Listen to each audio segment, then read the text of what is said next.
하나님 말씀은 에베소서 5장 신약성경 315면 에베소서 5장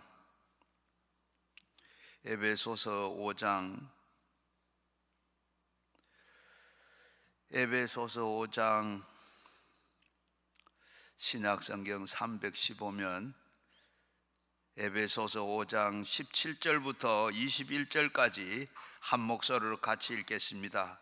그러므로 어리석은 자가 되지 말고 오직 주의 뜻이 무엇인지 이해하라. 술 취하지 말라. 이는 방탕한 것이니 오직 성령으로 충만을 받으라. 시와 찬송과 신령한 노래들로 서로 화답하며 너희의 마음으로 주께 노하여 찬송하며 밤사이 우리 주 예수 그리스도의 이름으로 항상 아버지 하나님께 감사하며 그리스도의 경외함으로 피차 복종하라. 아멘. 오늘 이 말씀 나눌 때 우리 하나님을 만나고 성령 만나시고 가지고 나온 기도 제목들이 다 이루어지게 하시고 또 오늘 은혜가 되도록 같이 주의 삼창과 함께 기도하겠습니다. 주여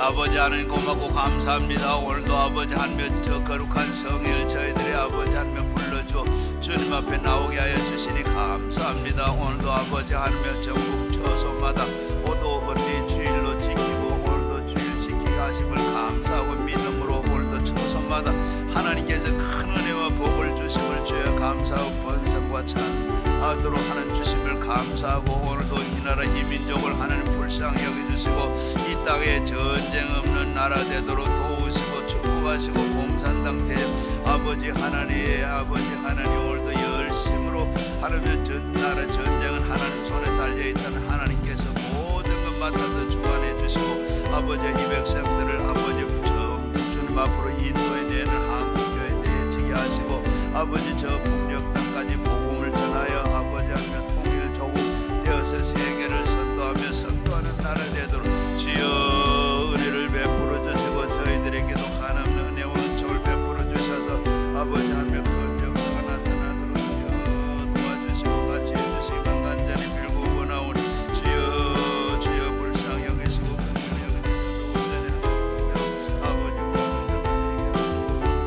온전히 되도록 주여 도우시고 이 한 시간도 아버지 하나님 부족한 것 세워싸오니 주여 십자가 밑으로 감춰주시고 오늘도 아버지 하나님 전하여야 할 말씀만 전하게 하시고 주여 아버지 예수만 전할 수 있도록 주여 도와주시고 그 말씀이 한 말씀도 땅에 떨어지자 우리 아버지 하나님 마음밭에 떨어져서 아버지 하나님 그 말씀들이 다 아버지 싹이나 열매 맺을 수 있도록 또 주여 도와주시고 이 한 시간 우리의 마음밭을 갈아 옥토로 만드는 이 한 시간 되도록 주여 그 밭에 아버지 하나님 말씀이 뿌려져서 아버지 하나님 30배 60배 100배 열매를 맺으며 성령이 임하셔서 아버지 성령의 9가지 열매도 맺어지게 우리에게 변화가 나타나도록 주여 오늘도 온전히 도와주시고 우리의 가정의 모든 문제도 오늘도 아버지 가정의 날을 맞아 우리의 가정의 모든 가정이 회복되고 가정의 모든 문제가 오늘도 사가져온 것 다 아버지 예배 중에 이루어지고 말씀 듣는 가운데 성령의 힘에서 성령의 9가지 열매도 맺고 성령의 아버지 은사도 받아 하나님을 잘 섬기고 믿는 저희들 되도록 주여 성령 충만 성령이 충만 이 할 시간도 온전히 아버지 용광로 말씀의 용광로에 들어가 완전히 새로 지어지고 새로 아버지 하는 저희들 되도록 도우시고 불을 받고 능력을 받 이제는 아버지 하나님 믿음으로만 사는 저들 다 되도록 내가 없어지고 오직 주님만 나타나고 주님으로 아버지 채워가는 저희들 되게 하시고 포도나무가 아버지 하나님 가지에 온전히 붙어있어야 아버지 하나님 가지가 아버지 붙어 열매를 맺는다 했는데 오늘도 온전히 주님과 더 밀착하고 가까이가 주님과 붙어왔던 귀신들은 다 떠나가게 하시고 이 한 시간도 성령께서 온전히 주장해 주옵소서. 예수님 이름으로 기도하옵나이다. 아멘. 오늘도 잘 오셨습니다. 하나님께서 여러분들을 다 일일이 사랑하시고 또 할 말씀이 계셔서 오늘 부르신 줄로 아는데 오늘 이 어버이 주일날 하나님 앞에 나와서 우리 마음이 다 어린아이 같고 또 그런 마음 가지고 하나님의 말씀을 들어서 우리가 다 마음들이 옥토가 되고 그리고 거기에 30배, 60배, 100배 맺어지고 성령의 9가지 열매가 다 맺어져서 가는 여러분 되시기를 주의 이름으로 축원합니다. 그 다니엘 디포의 모범 소설 로빈슨 크루스 아시죠? 옛날에 학창 시절에 다 읽었었는데 지금 그 주인공 로빈슨 크루스는 이렇게 항해를 하다가 그 난파되어 가지고 아무도 살지 않는 무인도에 떨어졌습니다. 그러면서 거기 무인도에서 살면서 너무 외로워서 앵무새 한 마리를 잡아가지고 말을 가르칩니다. 말을 가르치는데 제일 먼저 뭘 가르치는가 하면 자기 이름을 가르쳤어요. 그 몇 년 만에 자기 이름을 이렇게 얼푸시하게라도 들으니까 얼마나 감동이 되는지.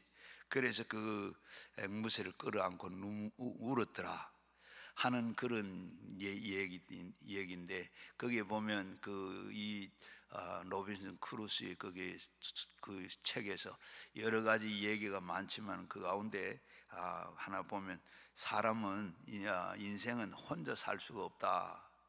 인생은 혼자 살 수 없다. 자기가 그렇게 살아보니까 너무 외롭고 힘들고 삭막하고 그래서 참 사람 살 곳이 못 된다. 그런 체험을 하고 그렇게 썼어요. 그런데 보면 이 사람은 이렇게 혼자 살 수 없는 그런 존재입니다. 정말로 그래요. 만일에 우리 혼자 떨어져 있다 그러면 얼마나 삭막하고 고독한지 참 생각만 해도 끔찍합니다. 그래서 교도소에 가면 제일 무서운 벌이 뭐라고 그러죠? 바로 독방에 수감되는 거, 이렇게 혼자 사는 거, 그것이 제일 무섭다 그러는데, 보면 인간은 모든 사람들이 이렇게 관계를 맺고 살아야 되는 그런 사회적인 존재입니다. 그래서 우리는 행복하게 살라 그러면 반드시 인간관계를 잘 해야 돼요. 인간관계를 잘 해야 세상에서도 성공할 수가 있고 행복할 수가 있습니다. 미국의 하버드 의대에서 바로 이 하버드생 268명을 선발해가지고 72년 동안을 이 사람들이 어떻게 사는가, 어떻게 해서 행복하게 살았는가, 그것을 조사를 연구를 했는데 마지막 결론이 바로 인생은 가장 인간관계가 중요하다. 그리고 행복하게 사는 것은 바로 그리고 결국은 사랑이더라. 다시 말하면 인생의 행복의 비결은 단란한 가족관계와 그리고 원만한 인간관계라고 이렇게 결론을 내렸습니다. 그런데 그런데 문제가 뭡니까? 문제가 무엇인가 하면 원만한 인간관계를 만들어 간다는 게 참 여간 어렵습니다. 그냥 쉬운 게 아니고 아무렇게 인간관계가 맺어진다고 성공하는 게 아니고 참 성공적이고 행복하게 살라 그러면 인간관계를 잘해야 되는데 참 그게 그렇게 쉽지 않아요. 공부를 많이 했다고 해서 하는 것도 아니고 머리가 좋다고 해서 인간관계 잘하는 것도 아닙니다. 그러면 과연 어떻게 해야 인간관계를 잘 할 수 있을까? 비유로 말하면 윤활유를 잘 쳐야 된다. 기계가 이렇게 이빨을 물고 기계가 돌아가고 그리고 또 하는데 그 기계가 돌아가는데 거기에 사이에 뭐를 합니까? 윤활유를 칩니다. 기름을 쳐요. 기름이 떨어지면 어떻게 됩니까? 뻑뻑 소리도 나기도 하고 가다가 멈춰 서기도 하고 깨지기도 하고 이렇게 하죠. 그런데 마찬가지로 인간관계도 마찬가지입니다. 인간관계에 윤활유가 부족할 때 갈등이 생기고 거기에 불화가 생기고 결국에 가서는 인생 실패하는 인생으로 이렇게 전락해 버리고 마는 겁니다. 우리는 모두 주님께 이렇게 부름을 받은 사람들입니다. 부름받은 사람들은 이렇게 다 부름받은 사람들은 그 부름을 받음에 합당한 삶을 살아야 돼요. 바로 합당한 삶이 어떤 것인가 하면 먼저 우리는 자신의 값을 알아야 됩니다. 일찍이 주님께서부터 부름을 받아 선택받은 사람이라 그러면 그것을 자각하고 사는 것이 참 중요해요. 내가 하나님께로부터 부름을 받았다.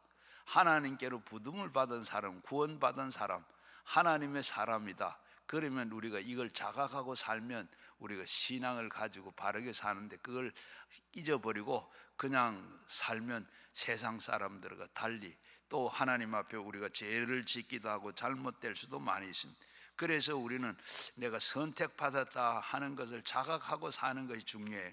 그리고 또 하나는 조화 일치가 하나를 이루는 지혜로운 삶입니다. 바로 그럼 우리는 어디 가나 조화를 이룰 줄 알고 사람들하고 함께 같이 섞여서 사는데, 섞여 살면서 거기에 모나게 산다든지 그렇게 하면 어떻게 돼요? 바로 이 모가 나게 되면 사람들을 다 찌르고 다치고, 그리고 이게 받치고 이렇게 충돌이 돼서 바로 좋은 조화를 이루지를 못하고 결국은 좋은 향내도 나지 못, 다시 말하면 하나님의 부름받은 사람으로 하나님 그렇게 살지를 못하게 되는 거예요. 그래서 내게 주어진 시간을 최대로 선용해서 살고, 그리고 시간을 아끼는 삶이라 오늘 성경에서도 그렇게 말씀했는데, 그 삶이 어떤 삶이냐? 성령 충만한 삶이다. 성령 충만한 삶이다. 그래서 18절 말씀에 술 취하지 말고 오직 성령의 충만을 받으라고 말씀을 하고 있습니다. 성령은 바로 하나님께부터 인간의 무력함 때문에 보내신 도우시는 영이시고 섭리의 영이십니다. 바로 우리가 바르게 살 수 없어서 성령께서 우리를 도와주시기 위해서 오셔서 우리를 돕는 영입니다.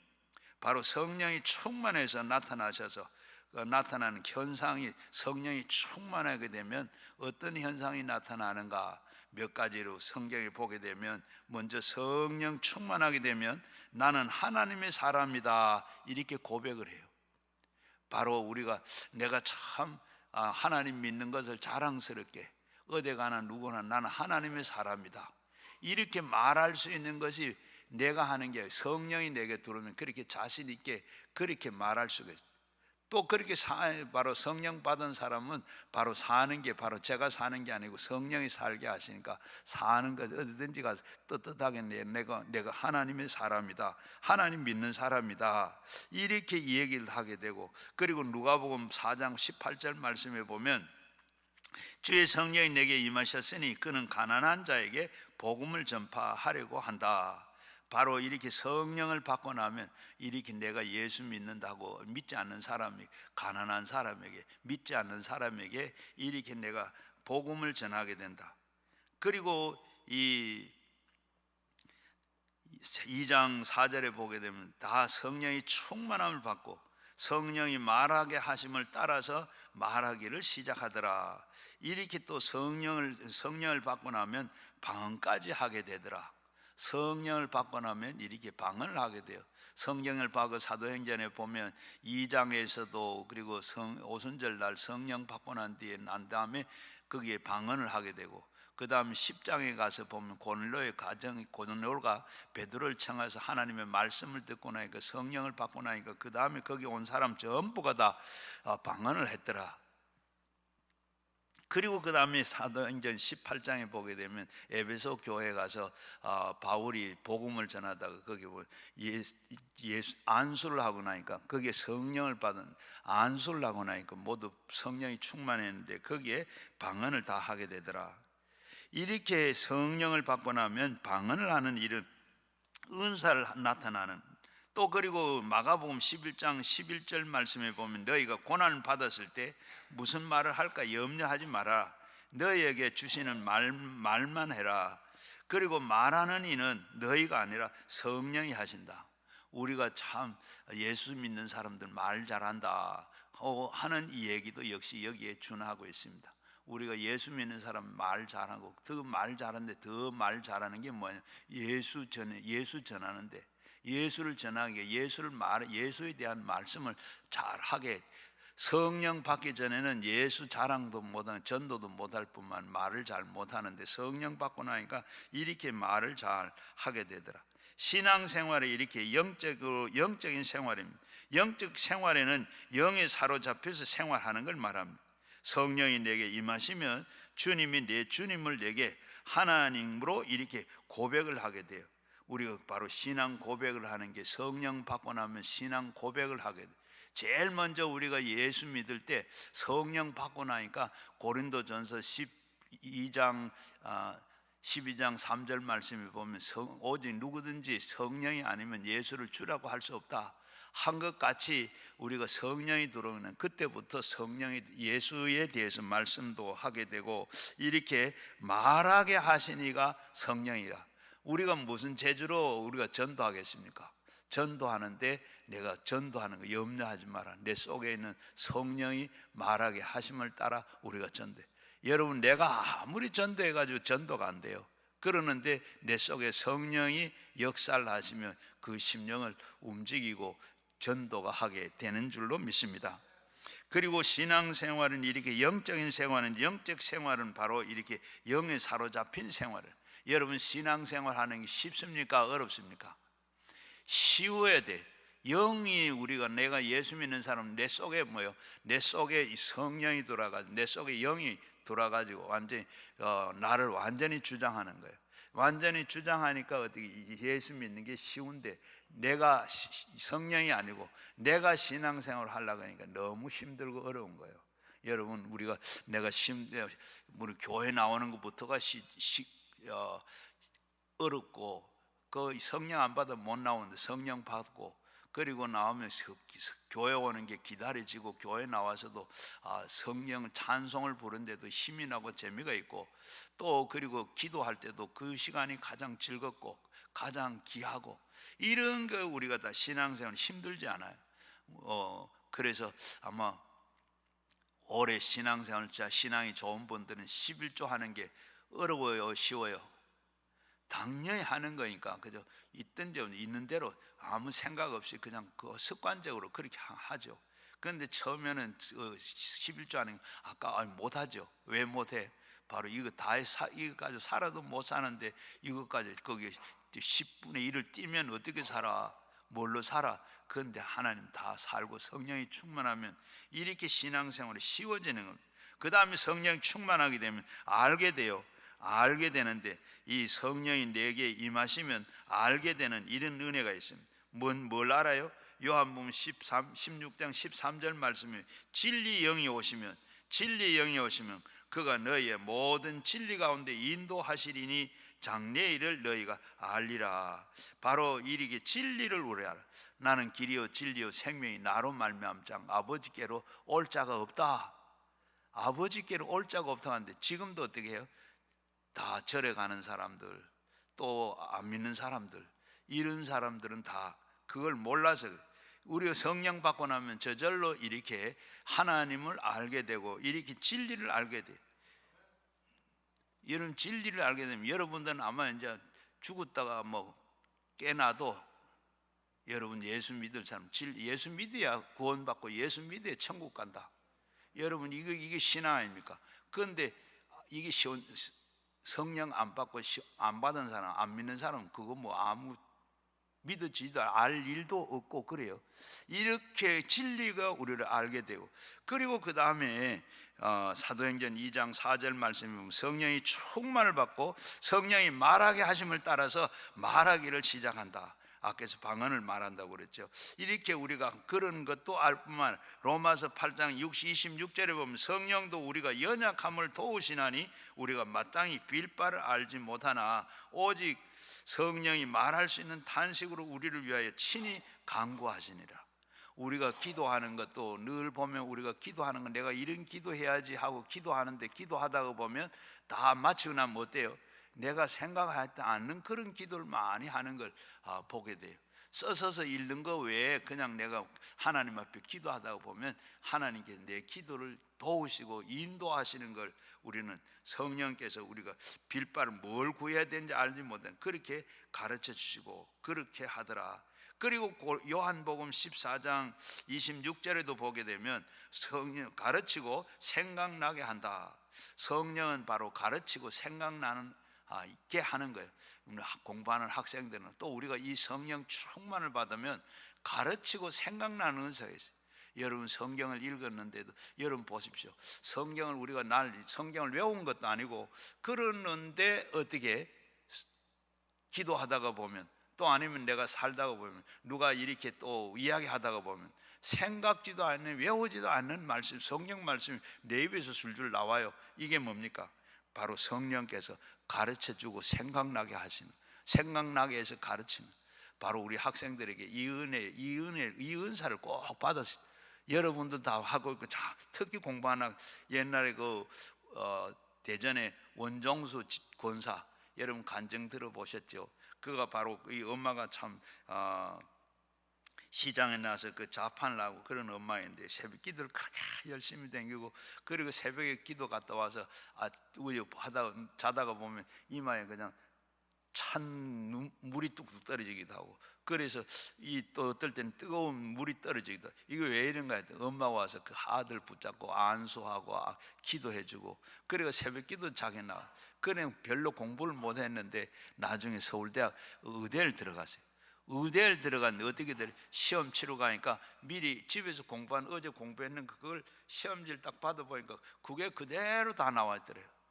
하나님이 이렇게 다 가르쳐주고 생각나는 거, 생각나는 게 다 그렇게 썼으니까 뭐 가고는 남지. 미국까지 가 의사가 돼가지고 그는 큰 의사가 되셨죠. 바로 우리가 진정한 우리가 그 성령 받음 이렇게 알려주고 가르쳐주는 거. 그리고 우리가 여러분 진정한 복이 무엇인지 아십니까? 바로 예수를 알고 사는 것이 참 복인 줄 압니다. 세상 사람들은 그저 예수 믿는 거 세상에 믿는 사람이 많아요, 안 믿는 사람이 많아요. 안 믿는 사람이 훨씬 더 많은데, 그러나 여러분들 이렇게 예수 믿는 거 얼마나 큰 복인지, 얼마나 다행인지 하나님 앞에 감사해야 돼요. 어떤 집사님이 집에 자기 남성계 회원들을 다 청해놔놓고 식사를 대접하고, 그리고 자기 서재를 이렇게 다 보여주면서, 내가 목사의 사위인데 나는 매일 아침 6시에 일어나가 7시에 이렇게 큐티를 하고 성경 말씀을 가지고 큐티를 하고, 그런데 참 불행하게도 나는 아직도 예수를 모른다, 예수를 믿을래 해도 도저히 믿어지질 않는다, 이렇게 고백을 하더라. 이분이 얼마나 답답했는지 여러분 이해가 안 되죠? 여러분들은 그저 어떻게 하다가 쉽게 예수 믿고 이렇게 좋은 신앙 가지고 직분 가지고 이렇게 사는 거, 이거 얼마나 감사해 보셨어요? 감사할 일이고 하나님 축복입니다. 하나님께서 이렇게 참 쉽게 예수 믿게 된 거 너무나도 큰 감사해요. 믿을래 건 믿어지질 않아요. 이 목사의 사유가 돼가지고 방에 서재에 들어가니까 책이 가득 차 있는데 그걸 다 보면서 보고도 믿어지질 않는다. 이 믿음으로 믿는 것도 제 마음대로 되는 게 아닙니다. 참아도 힘쓰고 그리고 울어도 못하고 해도 안 되는, 믿으면 되겠다, 믿으면 된다 그러는데 믿어져야 믿죠. 하나님께서 믿음을 줘야 돼요. 물론 고린도전서 12장을 보게 믿음도 은사 중에 하나이긴 합니다. 하나님께서 믿음을 주셔야 돼요. 여러분 그 큰 믿음을 가지시고, 그리고 오늘 어린이날인데 그 믿음을 자손들에게 다 물려주는 여러분 되시기를 바랍니다.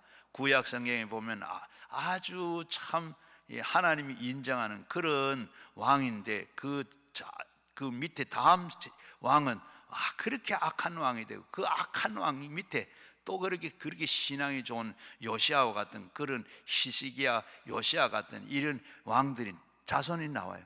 여러분들은 그래서 자식 마음대로 할 수가 없는데, 하나님 앞에 늘 기도하고 자녀들을 참 바르게 신앙으로 이렇게 내가 보여주고 그들을 키우시고 그렇게 하나님 앞에 기도하면 그런 자손들이 나오게 될 줄로 믿습니다. 그리고 성령은 위로의 영이고, 성령은 위로하시는 영입니다. 이사야서 57장 18절 말씀에 슬퍼하는 자를 위로하심을 얻게 하라. 그리고 스가랴 1장 13절에도 보면 위로하시는 말씀으로 대답하시더라. 고린도 후서 7장 6절 말씀에 비천한 자를 위로하시는 하나님이다. 성령 가장 가까이 하시는 사역이 뭐냐? 위로하는 사역입니다. 그래서 성령은 위로하라고 그렇게 위로하시는 주라고 그렇게 부르고 있습니다. 사람은 위로를 받아야 하는 존재입니다. 아이로부터 시작해서 어른이 장년이 이르기까지 다 위로가 필요하지 않는 사람은 아무도 없어요. 설교 가운데도 늘 위로가 있는 설교를, 또 은혜가 되고 또 많이 위로가 되는 설교를 많이. 그래서 우리가 보면 6.25 때 모든 사람들이 이렇게 제일 많이 모인 데가 어디냐? 바로 교회입니다. 그는 바로 거기에는 위로하는 설교가 있기 때문에, 위로의 말씀이 있기 때문에, 성령은 위로의 영이십니다. 그리고 많은 생각을 주시는 영감의 영입니다. 시편 51편 10절 말씀에 보면 내 안에 정직한 영을 새롭게 하옵소서라고 기도하고 있습니다.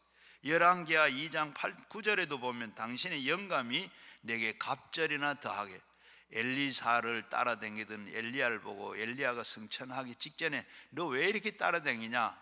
그러니까 갑절의 선생님의 갑절의 영을 내가 받으려고 그럽니다. 갑절의 영을 내게 주소서. 너 참 귀한 것을 한다.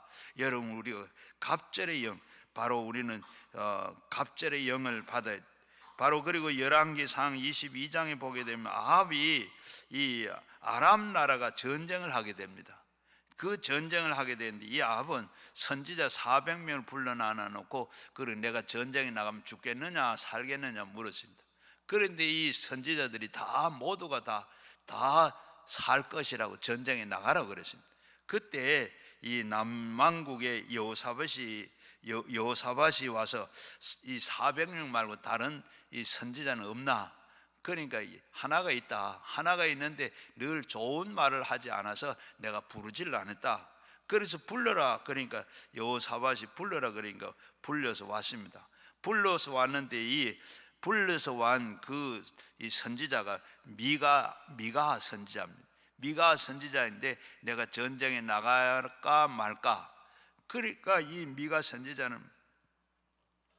선지자는 당신은 전쟁에 나가면 반드시 죽을 것이고 여호와께서 그렇게 말씀했소. 그렇게 하면서 말하니까 바로 내가 보니, 그러면서 이런 말을 해요. 내가 보니 한 천사가 내게 와서 거짓 영이 되어 가지고 거짓 선지자들이 입을 열어서 아합을 깨내어 전쟁에 나가서 죽게 하라고 했다 하는 말씀을 내가 들었습니다. 그러니까 옆에 듣고 있던 그 선지자, 거짓 선지자의 우두머리인 히스기야가 그를 뺨을 때리면서 언제 네가 그런 말을 들었느냐? 그래서 어떤 그런 유혹을 받았느냐? 그렇게 물으니까 그때 미가야 선지자는 말하기로 내가 골방에 들어가는 날 내가 보게 될 것이다.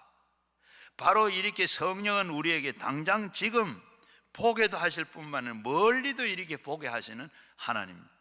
바로 그래서 깊이 생각하게도 하시고 젊은 학자들에게는 깊은 통찰력을 주시고 젊은 이들에게는 꿈을 주시고 사업가들에게는 큰 생각을 주십니다. 신앙인에게는 계시를 주십니다. 정치인들에게는 시대를 뚫고 나갈 수 있는 그런 길을 제시해 줍니다. 그래서 기도해야 하고, 그리고 기도를 통해서 계시가 주어지고 길이 주어지고 방법이 주어지고 통찰력이 주어지고 꿈이 주어지는 겁니다. 미국의 17대 대통령 앤드루 존슨의 이야기예요. 이 앤드루 존슨은 무학입니다. 그래서 상대가 말하기로 학교 문 앞에도 가보지 않은 사람이 어떻게 대통령이 되려고 하느냐고 이렇게 비난을 했는데 당당하게 대통령이 당선이 됐습니다. 이 앤드루 존슨은 대통령이 되고 나서 제일 먼저 한 일이 뭔지 아시죠? 얼음산 이 동토의 땅 알래스카를 사는 일입니다. 이 땅은 미국의 본토의 5분의 1이 됩니다. 그리고 한국의 7배가 됩니다. 한반도 7배가 되고 남한의 14배가 되는 그런 땅입니다. 이런 땅을 1967년에 러시아로부터 이 땅을 720만 불을 주고 샀어요. 평당 20원 주고 그 땅을 샀습니다. 그런데 모두 반대를 했는데 고집스럽게 다음 세대를 위해서 사두자고 이렇게 설득을 했어요. 그 땅을 사드린 겁니다. 그래서 이 존슨 대통령은 오늘을 본 것이 아니고 멀리를 이렇게 미래를 내다봤어요. 이승만 대통령도 바로 70년 전에 우리 전쟁이 일어났을 때 바로 미국과 바로 그때 한미동맹을 맺었습니다. 여러분, 한미동맹이 지금 반대하는 사람들이 한미동맹이 있을 수 없는 일입니다. 여러분, 전쟁 나가 우리는 아무것도 없어요. 완전히 전쟁이 많고 아무것도 없는데, 그러면 미국이 그때 전쟁 나면 바로 우리가 가서 미국 전쟁에 가서 우리 군인이 가서 우리나라 전쟁처럼 가 싸워주는 거, 이게 한미 동맹이에요. 그런데 미국에서 봤을 때 이게 동맹이 돼요? 이 말도 안 되는 얘기. 그런데 이승만은 앞으로를 보고 70년 100년을 보고 저 멀리를 보고 바로 동맹을 맺어낸 거예요. 대단한 일이. 박정희 대통령도 마찬가지로 먹고 살기도 힘들고, 그런데 외국에 차관을 빌려가, 차관도 줄 때 나라가 없어요. 그런데 빌려가 와서 고속도로를 만들었습니다. 고속도로를 만들었는데 그때도 반대하는 사람들은 막 고속도로에 들어눕고 막 정치하는 사람, 그런 사람. 그랬는데도 고속도로를 만들어 차관을 빌려가, 그래서 오늘 이렇게 잘 사는 거예요. 지금도 마찬가지 30년 뒤를 내다보고 지금 의대 학생들을 2,000명을 증원하겠다. 그런데 지금 오늘 당장 보면 문제가 없어요. 그러나 30년 후에를 보면 절대적으로 의사가 필요하고, 그러한 때를 보고 지금 그렇게 하는 거예요. 그런데 어때요? 이게 참 정치하는 사람들이 앞날을 보고 하나님께 주신 겁니다. 바로 이걸 보고 정치해야 돼. 정치가는 그렇게 해야 돼.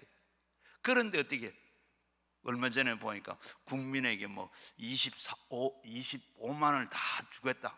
25만 원을 다 주는데 25만 원, 여러분 물론 도움이 되는 사람도 많겠죠. 그거 받아가 도움 되는 사람 별로 없다. 저는 없다고 생각돼요.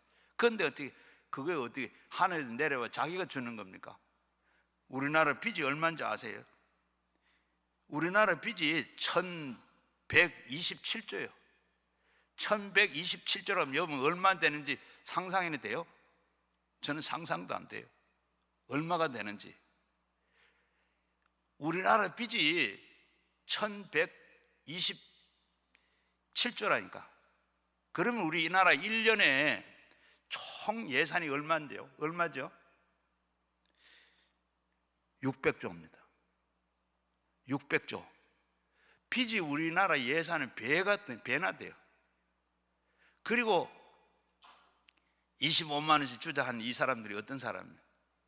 우리나라 지금 80년 동안 나라 빚을 쪼가 480억. 그런데 지난 5년 동안에 1127조를 만들어 난 거예요. 바로 25만 원 주작한 이 사람들을 나라를 생각하고 하는 얘기예요. 앞으로 어떻게 보자. 정치가 돼. 이런 사람은 정치가 되면 안 돼요. 나는 누구 할 게 아니에요. 바로 이렇게 돼야 된다는 거예요. 이런 사람이 앞을 보지도 않아 당장 오늘만 보고 그리고 대통령 되겠다, 국회의원 되겠다. 자기는 그 자리 어떻게 돼요, 나라가?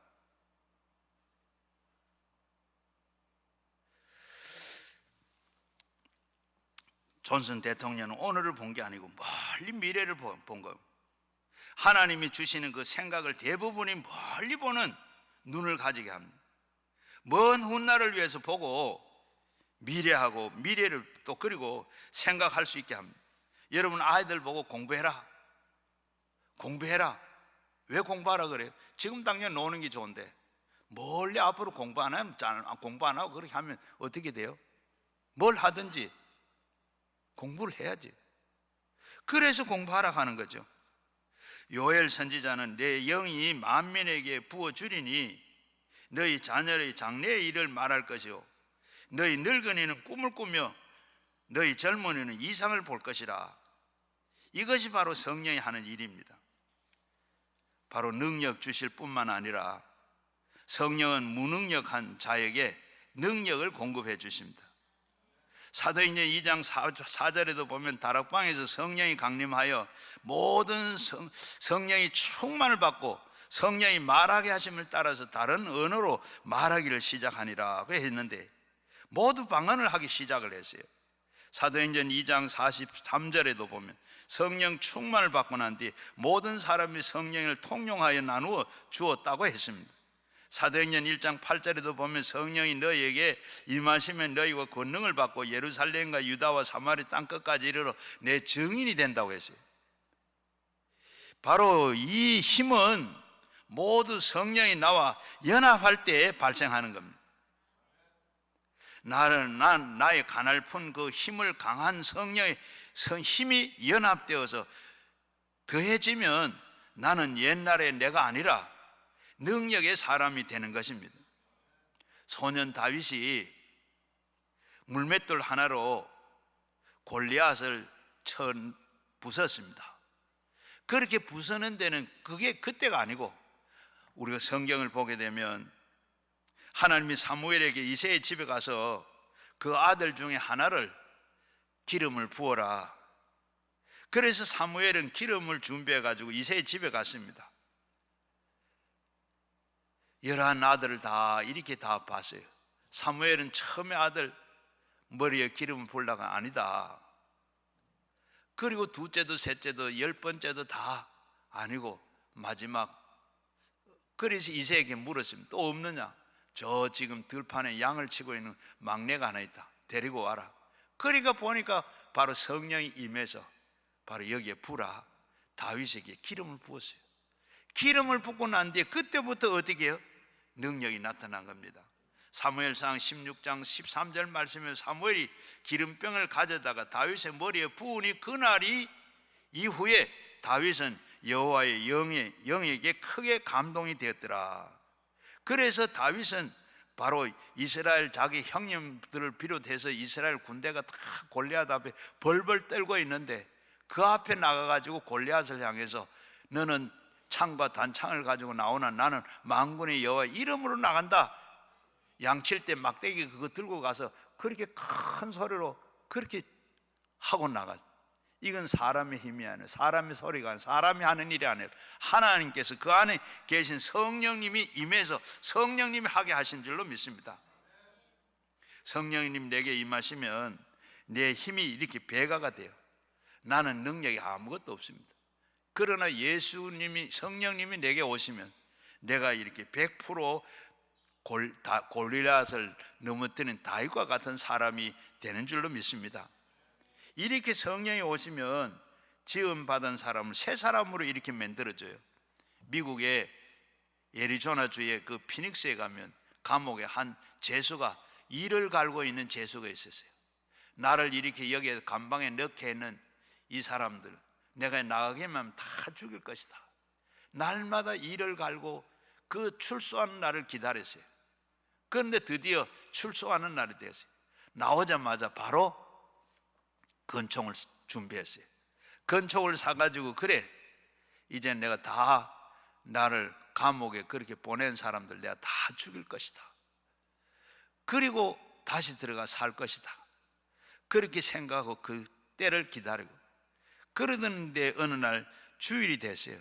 그런데 그 아들 하나가 불쌍한 아들이 하나 있는데 이 아들은 참 올곧게 커야지 하고 그리고 교회를 데리고 가. 상당히 지혜로운 사람이고 똑똑한 사람이죠. 교회를 가면 강도의 아들도 이렇게 올곧게 자라는 줄 알고 교회를 데리고 갔어요. 교회를 데려갔는데 마침 그때 C.S. 톰슨이 부흥회를 하고 있어요. 아들 올곧게 자라라고 은혜 받으라고 교회를 데려가는데 그 말씀 듣다가 보면 이 강도가 바로 이렇게 재수가 완전히 은혜를 받았어요. 완전히 꼬꾸러지고 깨져버렸어요. 그래서 나와서 제일 먼저 한 일이 뭔가 하면 권총을 버리는 일이에요. 그리고 예수님처럼 원수를 사랑해라 해서 그는 참 그리고 그들을 다 용서하고 잘못은 전부 자기 탓이라 내가 잘못해서 내가 들어간 건데 그래서 이렇게 새 사람이 되게 했더라 하는 얘기입니다. 성령을 받으면 이렇게 새 사람 돼요. 그리고 새 사람 되고 새 아버지가 됐습니다. 이것은 바로 성령이 충만한 삶의 증거이기도 합니다. 그리고 그 다음에 성령이 오게 되면 감사하는 삶을 살게 돼요. 사람을 살아가는 동안에 진정 삶의 의미를 느낄 때가 언제입니까? 그것은 성령 받고 그리고 성령이 함께 하실 때, 그리고 여기에 보면 술 취하지 말고 성령이 취하라고 강조했는데 바로 술은 바로 인류 역사와 같이 했어요. 바로 그리고 사람들은 술을 만들어 먹을 줄도 알고 그리고 술을 만들어 먹었어요. 동시에 그런데 술을 그래서 뭐예요? 사람들은 너무 술을 좋아하고 그래서 술 없이 뭐 무슨 재미로 사느냐 할 정도로 술을 그런데 오늘 성경 말씀 뭐라고? 술 취하지 말아라고 했습니다. 왜? 잠언에도 보면 잠언 22장 21절에도 보면 가난해지지 않기 하기 위해서 취하지 말라 그랬어요. 술에 취하게 되면 3대 실패가 있는데 방탕하게 되고 가난하게 되고 폐가 망신하게 되더라. 그래서 성경은 술 취하지 말라. 그 말씀은 망하지 않거든. 술 취하지 말라고 잠언 사무엘 하 13장 20절에도 말씀을 하고 있어요. 압살롬의 누이가 바로 이렇게 욕을 보이고 이복 동생 암논을 죽일 때 어떻게 죽였습니까? 암논의 술을 실컷 먹여가지고 그리고 취해 있는데 거기에 바로 죽였습니다. 술은 이렇게 부작용이 나기도 해요. 그래서 우리는 술 취하지 말라 꼭 말씀을 하고, 그리고 우리가 그 대신에 성령이 취하게 되면 어떻게 해요? 감사하게 돼요. 또 사는 것이 쉬워지기도 해요. 너그러워지기도 해요. 행복해지기도 해요. 무엇이 다 내 안에 천국이 이루어지게 됩니다. 내 안에서 이렇게 시와 찬미와 신령한 노래로 자리 잡게 돼요. 사도행전 16장 16절 이하에 보게 되면 바울과 실라가 빌립보에 복음을 전하러 처음 들어갑니다. 가서 복음을 전하는 데 가는데 귀신 들려 점하는 여자를 만나게 돼요. 따라다니면서 계속해서 참 큰 종이라고, 구원의 종이라고 그렇게 하길래 어떻게 귀신을 쫓아내줬습니다. 그런데 점기가 안 나는 거예요. 안 나니까 어떻게 고발을 당해가지고 매를 맞고 감옥에 들어갑니다. 감옥에 들어갔는데 억울하게 병 고쳐주고 감옥에 들어갔어요. 얼마나 억울합니까? 얼마나 분해요. 또 그런데 밤이 되니까 어떻게 가만히 감옥에 들어 앉았으니까 어떻게 맞은 데가 아프고 쑤시고 결리고 그러한데 또 어떻게 다른 죄수들은 다 자는데 깊은 밤에도 잠이 안 옵니다. 감사하고 그래서 기도합니다. 기도하고 찬송해. 거기에 찬송이 나오겠어요? 그런데 성령 충만의 찬송이 나와요. 그 찬송하고 기도했더니 죄수들이 듣더라. 죄수들만 들은 게 하나님도 들으시고 보시고 그냥 완전히 지진을 일으켰습니다. 얼마나 흔들었는지 감옥 문이 다 열리고 죄수들이 다 착고가 풀렸어요. 그런데 그 죄수가 겁을 먹고 어떻게 다 도망간 줄 알고 선생들은 어떻게 하면 내가 구원을 받겠느냐? 자결하지 말고 주 예수를 믿어라. 그래야면 우리 다 여기 있고 네가 구원을 받을 것이다. 너와 내 집이 구원을 받는다 그랬습니다. 그래서 보니까 불을 켜보면 다 하나도 도망가 놀래서 그때부터 예수를 믿었어요. 감옥문보다 더 굳게 닫혀있던 이 옥사장이 바로 문이 열렸습니다. 여러분 이렇게 믿지 않는 남편, 믿지 않는 가족도 있으면 여러분 기도하고 찬송하시길 바랍니다. 그렇게 할 때 하나님께서 다 마음문을 열어주셔서 다 믿게 될 줄로 믿습니다. 사람의 몸의 중심은 가슴입니다. 우리 사람의 중심은 바로 가슴입니다. 마음입니다. 그래서 무엇보다도 마음이 건강해야, 그래야 생각도 건강하고 판단도 건강하고 건강 관계가, 건강한 몸도 유지가 됩니다. 마음이 병들면 감정도 병들게 되고 모든 관계가 병들게 되고 몸도 병들게 되고, 몸이 병들만 뿐만 아니라 결국에서는 신앙도 병들게 되고 영적으로도 이렇게 다 병들게 됩니다. 그래서 우리는 건강해야 되고, 그래서 건강해야 되는 거고, 그리고 여러분들이 참 행복한 인생을 살고 싶으시죠? 성공한 인생을 살기를 원하십니까? 그러면 인간관계에 윤활유를 잘 치시기를 바랍니다. 그래도 모쪼록 행복한 인생, 성공적인 인생으로 살아가는 저와 여러분이 꼭 되시기를 바랍니다. 오늘 성령 충만한 인간관계의 윤활유라 그랬어요. 바로 기계가 이빨을 돌아가는데 윤활유가 필요한 것처럼 인간관계를 맺고 사는데 바로 이렇게 성령이 충만해야 된다는 거예요.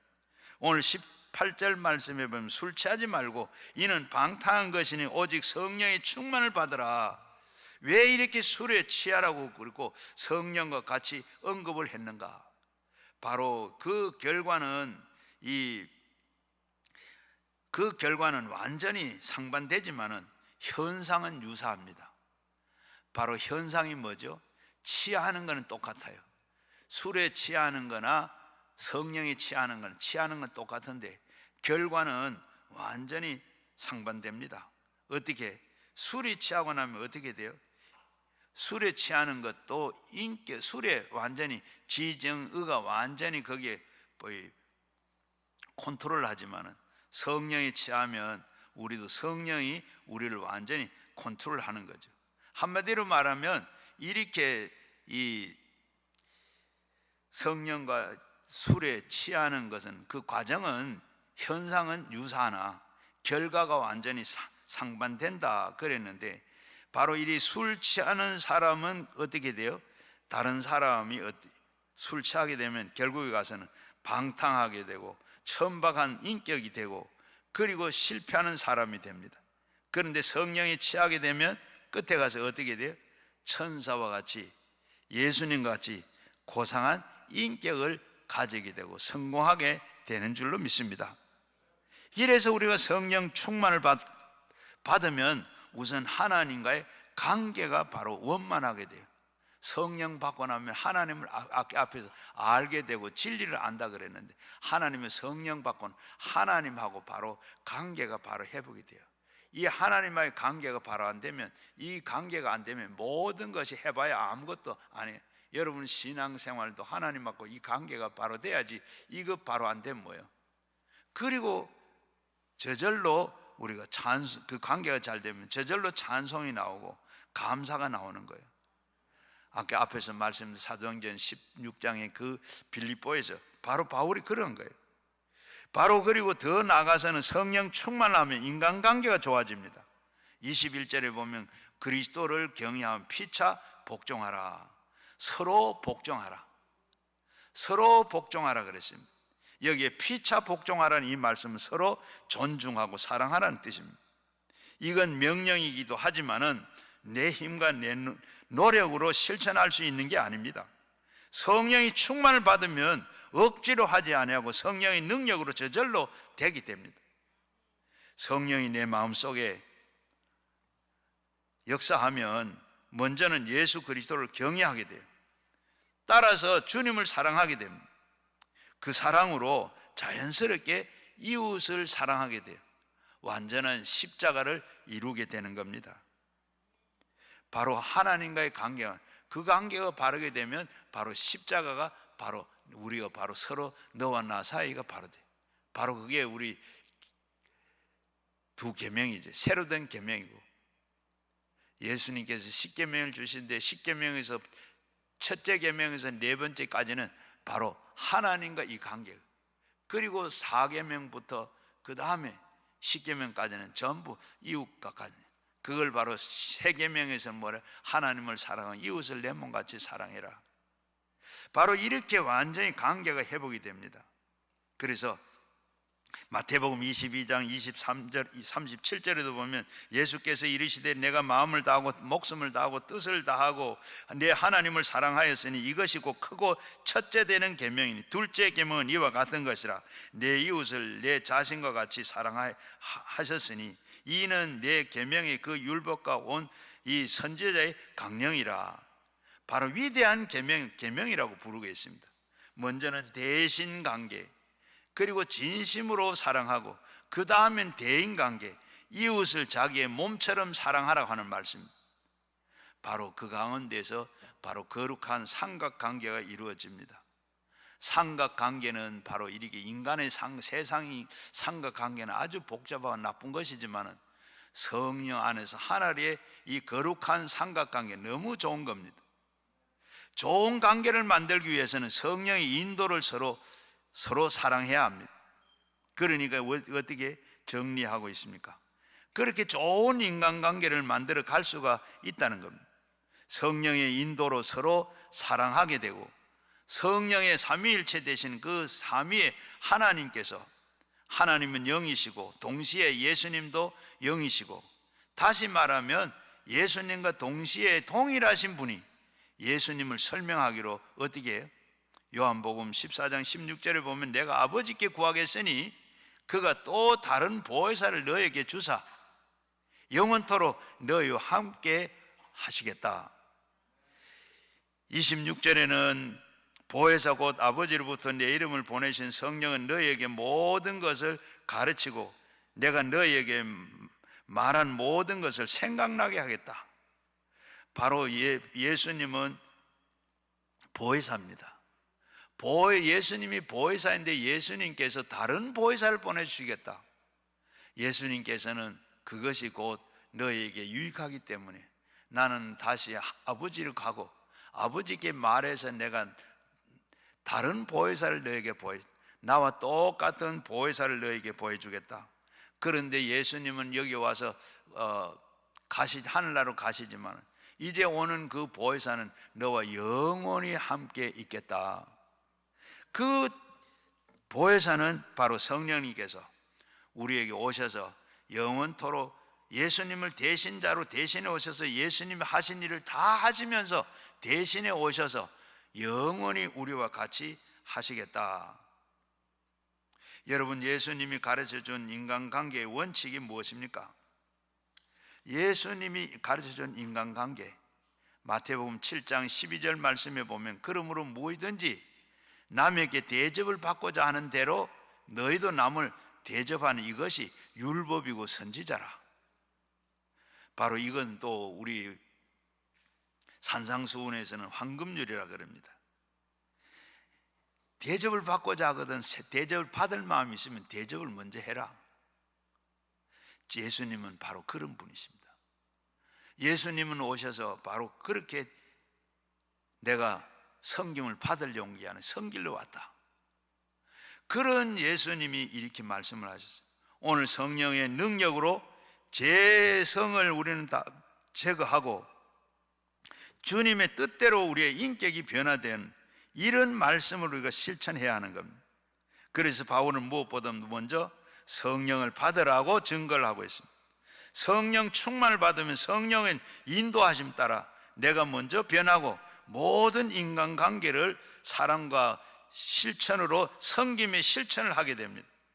오늘 본문 말씀, 읽은 말씀 그 뒷부분에 보면 바로 이렇게 다양한 인간관계를 바로 말씀을 하면서 성령의 인도로 좋은 관계를 맺을 수 있는 것을 이렇게 가르쳐 주고 있습니다. 제일 먼저는 부부관계입니다. 부부가 가장 가까운 관계지만은 인간의 재성과 이기심이 발동해가지고 갈등과 불화로 이렇게 생길 때가 비일비재합니다. 어떤 사람이 부부싸움 안 하는 걸 가르쳐 주겠다 그렇게 했더니 사람들이 다 달려와가지고 그게 뭐냐, 방법이 뭐냐, 부부싸움 안 하는 방법이 뭐냐, 이런 방법이 뭐죠? 결혼 안 하면 된다고 그랬습니다. 그만큼 결혼해가지고 다 안 싸우고 사는 사람 별로 없어요. 왜? 그것도 여러분 다 다른 사람이 똑같이 될 수가 있나요? 살아온 게 다들. 여러분 부부싸움 안 하는 사람 손 한번 들어보세요. 다 정도는 차이가 있을런지 모르지만은 다 싸웁니다. 저도요 옛날에는 이렇게 머리가 안 벗겨졌어요. 원래는 제가 학교 다닐 때 이 머리가 숱이 너무 많아가지고 내려와서 어디까지 내려 이 눈썹하고 같이 붙을 것 같아서 이 쪽집게로 가지고 공부는 안 하고 이거 뽑았어요. 그런데 아이고 같이 살다가 보니까 집을 뜯지는 않았지만은 이 머리 다 빠졌어요. 안 싸우고 사는 사람이 없어. 갈등이 없는 사람. 왜 그러냐? 거기에는 이기심과 자기가 있어서 그래요. 모든 인간관계는 그렇게 부부관계에서 갈등이 생기는 경우 원인이 뭡니까? 자기 중심으로 생각하고 이기적인 욕심으로 내세우기 때문에. 성경의 부부 사이가 어떻게 하라 그랬어요? 우리 다 알죠. 아내가 남편에게 순종하고 남편은 아내를 헌신해라. 그런데 왜 안 됩니까? 다 하는데. 이런데 상대방은 먼저 기대하고 요구하기 때문에 그래요. 창세기에 보게 되면 제일 먼저 아담이 하와를 지을 때 아담은 하나님께서 흙으로 하나님께 직접 지었고 하와는 아담의 갈빗대를 지었어요. 그러면 좀 귀하게 여기고 해야 되는데 어떻게? 지어진 재료가 다릅니다. 또 그렇게 지어놓고 하는 말이 뭐예요? 바로 자기 중심으로 이기적인 욕심으로 하지 말고 서로 도와라. 돕는 배필이라 그러죠. 서로 도우는 사람, 도우는 사람으로 이렇게 부부를 만들어 준 거예요. 그런데 오게 되면 어떻게? 성경을 읽다 보면 남편과 아내에게 하는 이 얘기 하다가 보면 어떻게? 아내가 해야 할 일을 하면 남편이 은혜를 받고, 또 아내 한 얘기를 해야 할 걸 얘기하면 남편이 은혜를 받아. 이상하게. 왜 그래요? 성령이 인도로 달라져야 됩니다.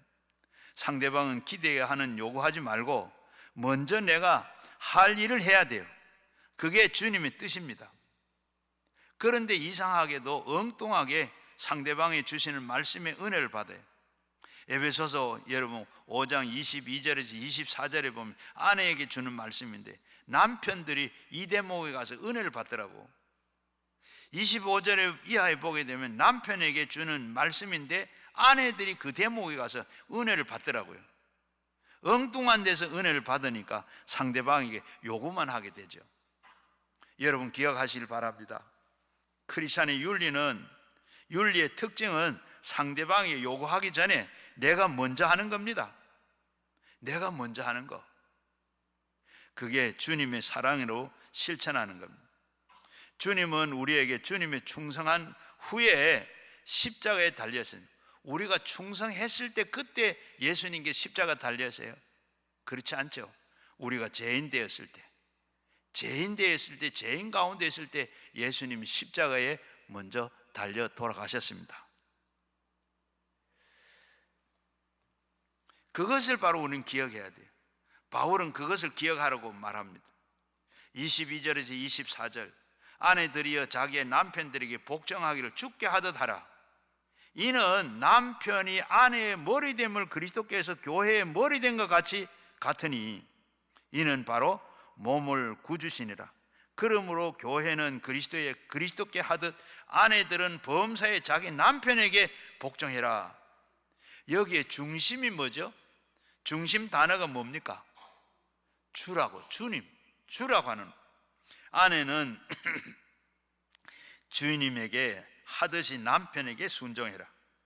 주님은 나의 주인인 것처럼 남편들도 나의 주인인 머리인 겁니다. 그래서 우열의 관계가 아니라 가정의 질서입니다. 그러므로 우리 아내들은 범사에 순종해라. 그런데 이해 잘 안 되죠.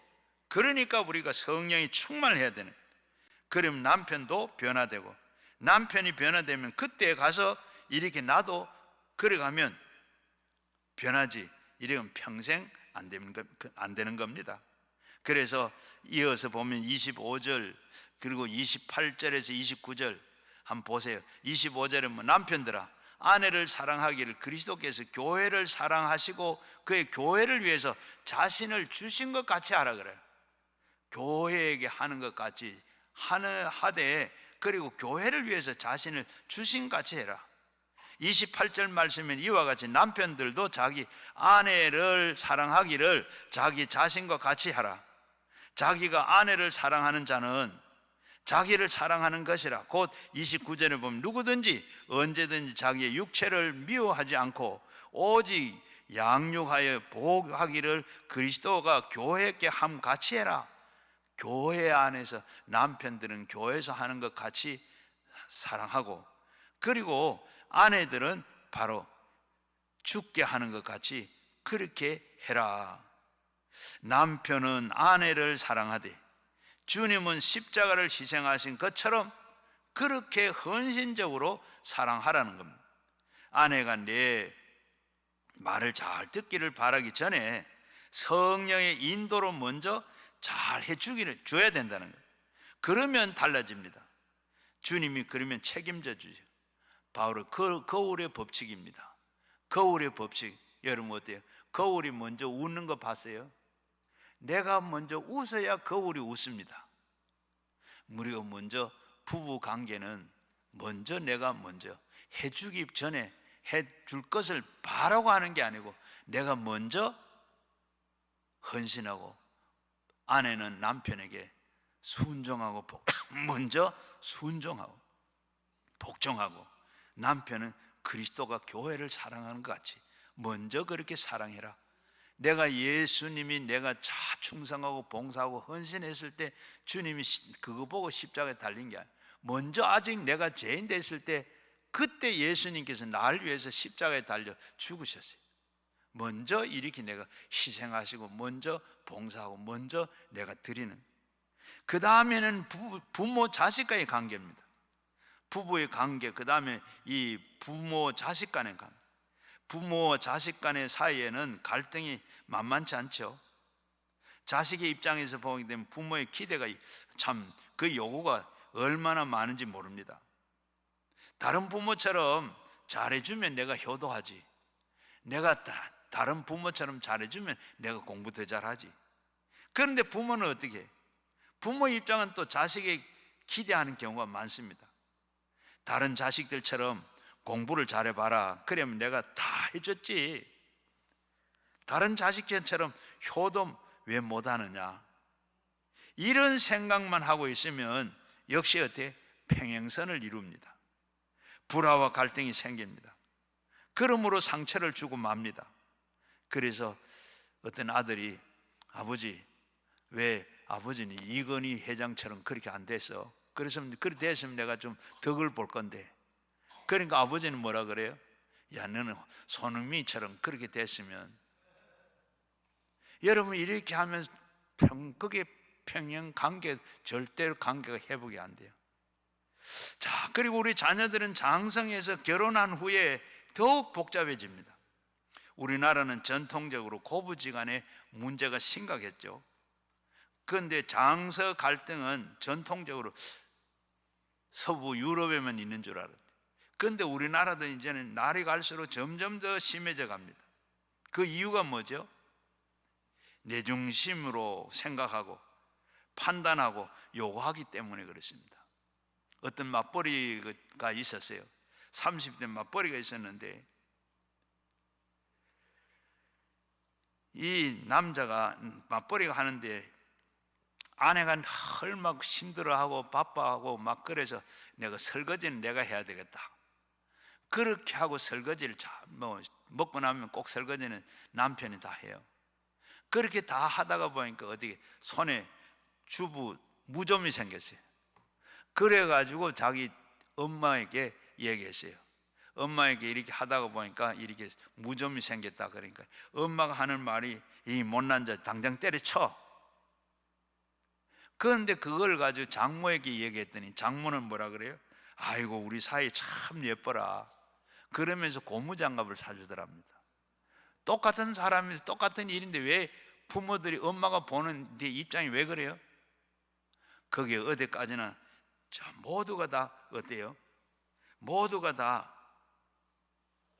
자기 중심에, 자기 이익에, 자기 입장에 참 이렇기 때문에 그런 얘기를 하는 거예요. 바울은 부모 자식 관계에도 너무 판단하지 말고 주님의 뜻대로 하라고 말씀을 하고 있습니다. 에베소서 6장 1절 말씀에 보면 자녀들아 주 안에서 내 부모에게 순종하라. 이것이 옳으니라. 내 아버지와 어머니를 공경하라. 이것이 약속에 있는 첫 계명이니 이로써 내가 잘되고 땅에서 장수하리라. 그저 부모가 무엇을 많이 주거나 말거나 이전에 나에게는 어떻게 하거나 말거나, 이는 뭐요? 하나님께서 나의 주신 분이고 나를 낳아주시고 길러주신 분이기에 먼저는 우리 뭐 해야 돼요? 공경해야 되는 겁니다. 이게 잘 안 되니까 뭐 성경에서 뭐라 그래요? 보너스까지 축복을 약속했습니다.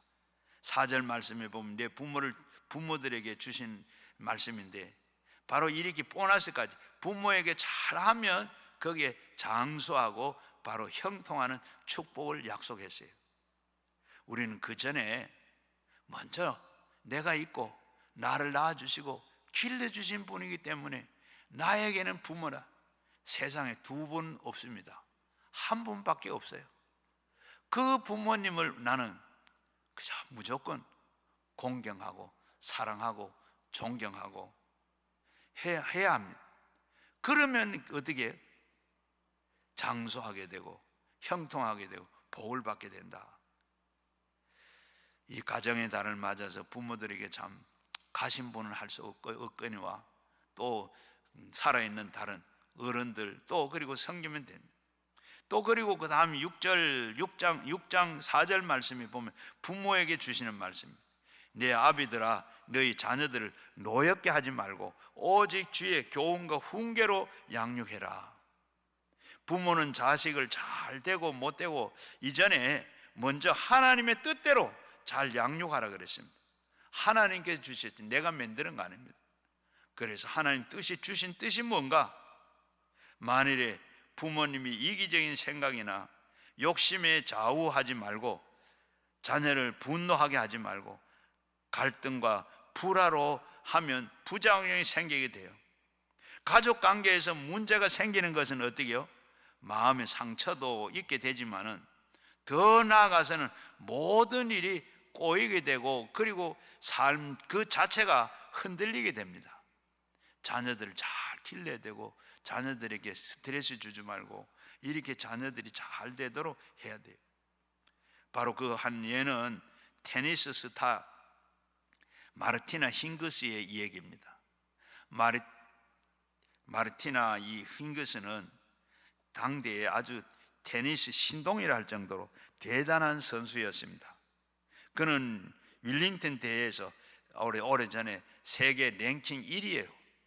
세계에서 랭킹 1위인데 바로 이 16살 되는 무명의 선수에게 바로 이 52분 만에 0대2로 완전 참패를 당했습니다. 사람들은 놀래가지고 어떻게 이런 일이 있을 수 있나 하고 했는데 나중에 알아보고 나니까 이 힝기스가 바로 시합 전날 엄마하고 대판 이렇게 다투었다 그럽니다. 그러고 나서 그 감정이 어떻게 했어요? 감정이 안정이 안 되겠지. 그래서 경기를 하는데 또 지는 거요. 그런데 또 엄마가 저 관중석에 앉아서 응원을 하고 하던 엄마가 중간에 자리에서 벌떡 일어나서 나가요. 그걸 본 이 힝기스가 어떻게 하겠어요? 공이 보이겠어요? 저거 엄마가 왜 저럴까? 뭐 때문에 어제 그 감정이 아직 안 풀렸는가? 내가 뭐 잘못했는가? 또 이런 생각 막 하다가 보면 볼이 안 맞지, 보이질 않아요. 그래서 52분 만에 0대2로 참패를 당한 거예요. 여러분 이거 설교하고는 좀 다른데 여러분 예배당에 와서 예배 드릴 때 교회 가서 예배당에 들어오든 절대로 밖에 움직이지 마세요. 움직이지 말아요. 설교하는 목사가 저도 지금 설교를 한 만큼 했는데 지금도 그러면 그래요. 여기도 기도원에 와서 누가 좀 예배 중에 이렇게 일어서가지고 나가시면 마음이 설교가 길었나? 설교가 재미없었나? 설교가 내가 잘못했나? 이런 생각을 하게 돼요. 사도행전 10장 33절 말씀에 보면 고넬로가 그렇게 베드로를 청해나르고 하는데 당신이 하나님의 명령을 받아가지고 이 시간 말씀한 것을 우리 들으려고 여기 와 있습니다. 여러분 제가 말씀하는 거 그냥 제가 하는 게 아니고 성령님이 이 시간에 여기서 하신 말씀을 전하라고 해서 그 말씀 전하는 거예요. 여러분 그 말씀 들으려고 온 거예요. 전의 시간에 오는 이 시간에 온 건 하나님께서 이 시간 너희 이 말씀을 들어야 된다. 그렇게 해서 보내준 줄 알아요. 그래서 설교가 어려운 거예요.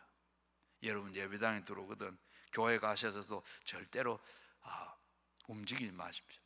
예배 시간을 충분하게 잡고, 약속할 것도 그 다음에 이렇게 잡고, 그리고 들어오실 때도 우리가 물론 생리적인 게 생기면 어찌 하겠습니까? 그런 그 외에는 들어오면서 볼 일도 다 좀 보시고, 여러분 그렇게 하시는 것이 다른 사람이 은혜도 받고 하나님 앞에 내가 죄를 짓게 만드는 거예요. 그래서 여러분 자녀들에게도 이렇게 참 좋은 관계를 늘 이렇게 해주는 거예요. 그리고 또 여러분 남편들도 마찬가지예요. 아침에 출근하는데 그냥 바가지 끌고 보내면 하루 종일 여러분 그게 일이 안 돼요.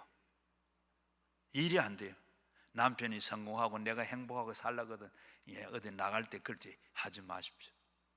제가 옛날에 젊을 때는 또 아까 부부싸움 얘기했는데 또 토요일 날 꼭 얘기를 해요.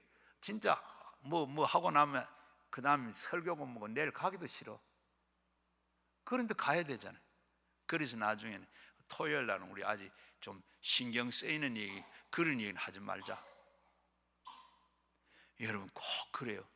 사탄이 그렇게 방해도 하고 그렇게 다. 우리는 이 자녀 관계도 이렇게 노엽게 하지 마라. 자녀들에게도 이렇게 교훈을 바로 주의 교훈과 훈계로 주의 말씀으로 양육하고 그렇게 감정 섞인 이런 거는 하지 말아라. 그리고 그 다음에 기타 관계인데 바로 이는 밖에 우리가 인간관계를 잘해야 되는, 밖에서도 잘해야 되는. 어떻게? 오늘 보면 가정 울타리 밖에 직장이나 사회 곳곳에서 다양한 인간관계를 맺게 되는데 어떻게 해야 되는가? 우리는 경쟁사회에서 인간관계는 거기에도 이기심이 있고 이기심이 있어요. 이기심이 있고 자기 중심적인 것 같고 이런 관계 속에서 관계를 잘 맺어야 되는데 바로 대개는 상하관계, 이렇게 또 직장에서 이런 관계 어떻게 잘 맺어야 되는가? 남의 이익이 되고 유리한 쪽으로 행동하면 되는데 어떻게 모두 다 그렇게 하지를 안 하고 그렇게 하다 보니까 어떻게 갈등이 생기고 불화가 생기고 끊임없이 살벌해지는 겁니다. 이게 바로 여기에 대해서 사도 바울은 뭐라고 말씀해요? 5절 에베소서 6장 5절에서 7절까지 보면 종들아 두려워하지 말며 떨며 성실한 마음으로 육체의 상전에게 순종하기를 그리스도께 하듯 하라. 눈가림으로 하여 사람을 기쁘게 하려고 하는 자처럼 하지 말고 그리스도의 종들처럼 마음으로 하나님의 뜻을 행하고 기쁜 마음으로 섬기기를 주께 하듯 하고 사람에게 하듯 하지 말아라. 원래 우리가 사람인데 참 이렇게 복종하고 순종하는 거 어떻게 보면 참 그런 경우에 참 치사하죠. 그럴 때도 있습니다. 그러나 자기 위치에서 윗사람이면 윗사람으로 성실하게 해라. 그리고 가능하면 주님께 하듯 해라고 말씀하고 있습니다. 바로 사람의 눈치 보지 말고 주님의 눈치를 보면서 해라. 성령께서 성령이 충만하면 이것이 가능하게 돼요.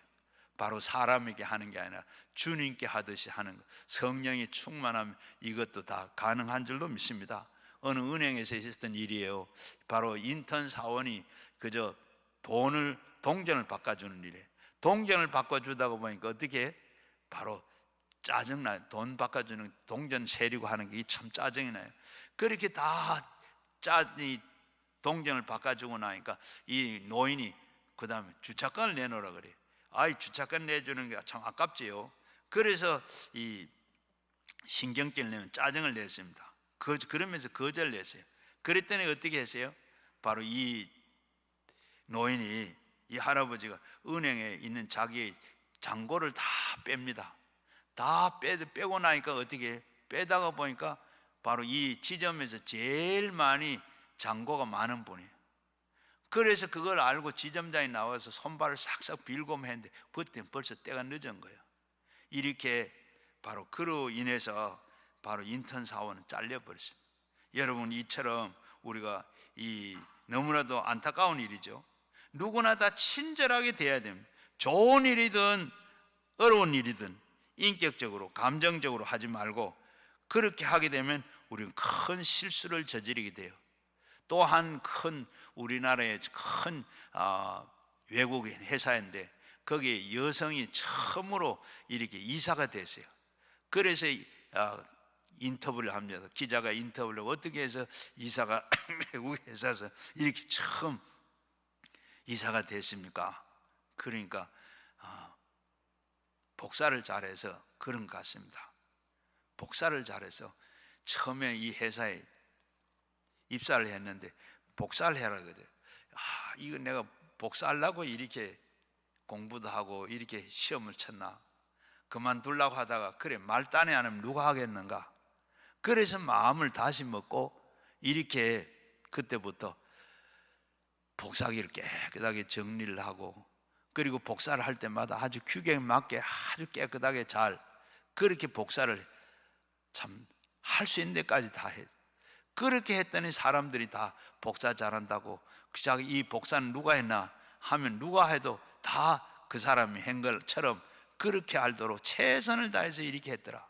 그렇게 하다가 보니까 어떻게 나중에 좋은 또 그리고 이 부서에도 이동을 시켜주시고 또 이렇게 진급도 하게 되고, 이렇게 그것 때문에 이사가 된 것 같습니다. 그렇게 얘기하더랍니다. 여러분, 그러니까 우리는 항상 누가 보나 안 보나 성실하게 섬기는 자세, 그렇게 하다가 보면 뒤탈날 일이 없는 줄로 압니다. 하나님이 항상 보고 계세요. 성실하게 정직하게 일관성 있게 그렇게 하다가 보면 성령께서 그렇게 하게 하는 거예요. 그렇게 하셔서 여러분 대인관계 잘 맺는 여러분 되시길 바랍니다. 윗사람 입장에서 보게 되면 어떻게 해요? 에베소서 6장 9절 말씀, 상전들아 너희가 너희에겐 그와 같이 하기 위해 위협을 그치라. 그들은 그들에게 너희에게 상전은 하나님께 계시고 그에게 또 사람을 외모로 취하지 일이 없는 줄로 너희가 아니라. 아랫사람을 함부로 우리는 그렇게 하거나 무시하지 말라는 겁니다. 주님을 섬기듯이 그렇게 하면 바로 하나님께서 또 책임져 주시고 반드시 성공적인 인간관계를 잘 맺어서 바로 직장에서도 그리고 사회에서도 이렇게 윤활유가 되는 성령을 다 성령께서 이렇게 해주심으로 부디 여러분들 성령 충만으로 가정에서나 교회에서나 직장에서나 사회에서나 좋은 인간관계를 맺어서 행복하고 성공적인 여러분 되시기를 주의 이름으로 축원합니다.